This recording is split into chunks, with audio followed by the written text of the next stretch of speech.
ہے عدل الہی، ہم اس اللہ کو عادل مانتے ہیں۔ جی میں بہت دیر رہ سکتا ہوں سائیں کے اس مضمون کے اوپر، مگر جلدی ایک ایک عقیدے کو تشیع کی بیان کر رہا ہوں۔ ہم اللہ کو عادل مانتے ہیں۔ اللہ عالم ہے، اللہ کریم ہے، اللہ ستار ہے، غفار ہے، قہار ہے، جبار ہے، قادر ہے۔ اللہ ایک ان گنت صفتیں رکھتا ہے، مگر پھر بھی ہم نے اصول دین میں کہا کہ توحید کے بعد عدل، تو عدل تو اللہ کی صفت ہے، اور بھی تو صفتیں اور کیوں نہیں لیں؟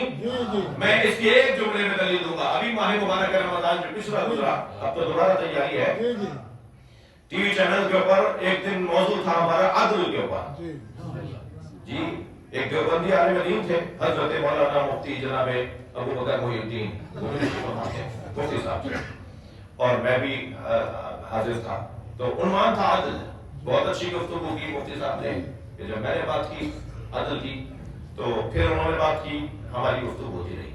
تو میری عدل کی تعریف اور عدل کے بارے میں کہ ہمارا عقیدہ ہے اور عدل کا یہ مطلب ہے، عدل کا یہ مفہوم ہے، تو جب ان کا نمبر آیا تو انہوں نے کہا کہ اللہ عادل ہے، وہ چاہے تو کسی کو بھی جنت میں ڈال دے۔ تو میں نے کہا جی ذرا روشن تر کہیے کس کو بھجوانا چاہتے ہیں آپ؟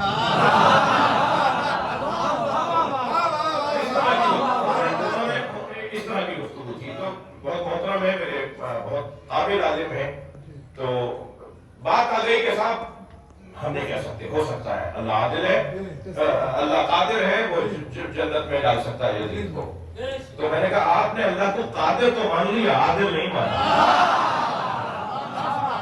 اللہ جسے چاہے جنت دے دے، اللہ جسے چاہے مال دے دے، اللہ جسے چاہے سب چیزیں دے دے، تو وہ جو دینے والا ہے وہ عادل ہے، تو ہر ایک کو اس کے حق کے مطابق دے گا۔ اب جس کا جو حق ہے اسے وہ جگہ ملے گی۔ حسین کا حق یہ ہے کہ ہمارے دلوں میں رہے، اور یزید کا حق یہ ہے کہ اسے جہنم کے آخر تختے میں ڈال دیا۔ یہ بھی ہم نہیں بتا رہے، اللہ جانتا ہے کہ کیا کرنا۔